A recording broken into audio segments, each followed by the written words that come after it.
السلام عليكم، شنو احوالكم؟ يا رب تكونوا بخير الناس الكل وفي احسن حال. اليوم ان شاء الله باش نعملوا وصفه مخلطه بين مصريه وتونسيه. تو باش نعملوا شويه كيفاه، يعني ناخذ شطر تونسي وشطر مصري، فيه النكهه المصريه والنكهه التونسيه. باش نعمل حواوشي المصري. تبقينا انا باش ندخل فيه شويه خضره اللي عندي موجودين، كما خبز الشحم متاعنا. اما هذا الحواوشي يجيب اللحم المفروم. عندي هنا 300 غرام لحم مفروم، خذيت عليهم 3 قرون فلفل حار. انتم تحبوا تحطوا حلو تحطوا، قصيته بالطريقه هذه كيف هكا جويد باش يطيب لي مع اللحم. خذيت معاهم كعبتين طماطم، نحيت لها الزراع نتاعها وقصيتهم مكعبات. عندي 3 كعبات بصل عصرته شويه من الماء، مش برشا، خليت فيه الماء وفرمته ناعم كيف هكا، خاطر انا ما نحبش البصل يجيني باين، يعني في فمي وقت نجي ناكل الحواوشي يجيني البصل باين، فانا فرمته. اللي يحب يقصوا مكعبات كيف الطماطم يقص براحته. عندي ربع كاس شابلور باش يشرب لنا السوائل اللي باش نعملوها في اللحم، او بقسماط على حسب كل دولة شو تسميه. نجول اللفاحات، عندي فلفل احمر او الشطه، عندي شطر مغرفه ثوم بودر. اللي عنده ثوم فريش تعمل ثوم فريش. انا عندي تبقينا كسلت اني نبقى نفرم في الثوم. عندي الملح، عندنا الكزبر، كمون، فلفل اكحل. وباش ناخذ عندي هنا باكو تاع خميره انا استعملت منه قبل، باش نكمل البقيه نستعملها في الخليط. نحتاج شويه زيت باش بعد نبيهم الخليط الكل. ناخذ بسم الله الرحمن الرحيم الخضره هكا نحطها مع اللحم.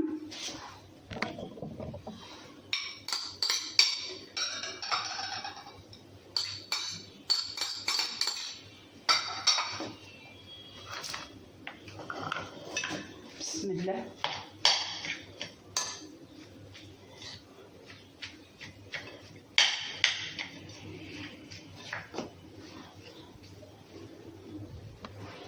تو نبدا نحط في اللفاحات نتاعي يا جماعه. اللي عنده معدنوس وشبت وكزبر يحط. ما عندكمش كزبر وشبت تحطوا شويه معدنوس. انا راني هبطت باش نقضي قبيله وفي بالي باش نجيب ونسيت. عندي ذي الكبيره نحطها. تبقينا واللي ما عندوش مش باش يقف ما يعملش حاجه على خاطر ما عندوش الحاجه هذيك. نحط هكا شطور الكل باش يمتص السوائل، ونصب شويه زيت، قدر 3 مغارف زيت. خاطر ما ننسوش اللحم نتاعنا فيه الشحومات لهنا. نولي نستخدم ايدي هكا باش تدخل الخلطه كل مع بعضها. بسم الله الرحمن الرحيم. واللفاحات كل تدخل لنا مع بعضها في اللحم وفي الخضره والكل.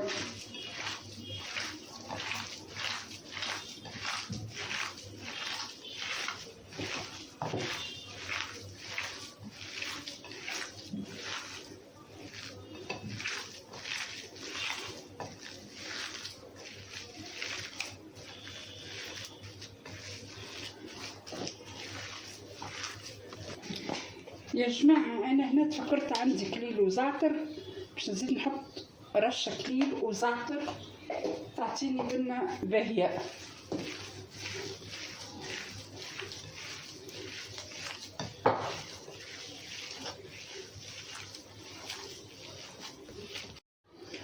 توا ناخذ الخبز نتاعي اللي هو العيش البلدي يسموه، حليته بالطريقة هذه هكا، وناخذ بسم الله كمية بتاع اللحم، كمية محترمة، ونبدأ نحل هكا في الخبز.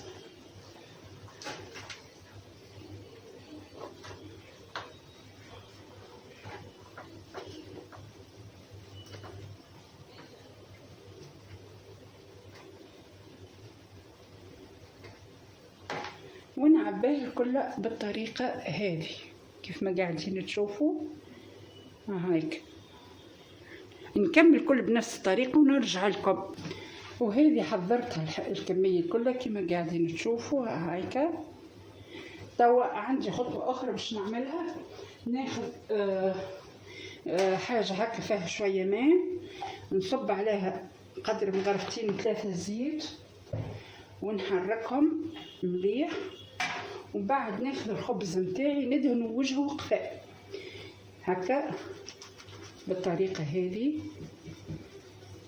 باش يجيني مقرمش ولونه محلاه، لونه احمر، ويطيب لي في نفس الوقت، يعني يطيب لي كله بالكدا باش اللحم من داخل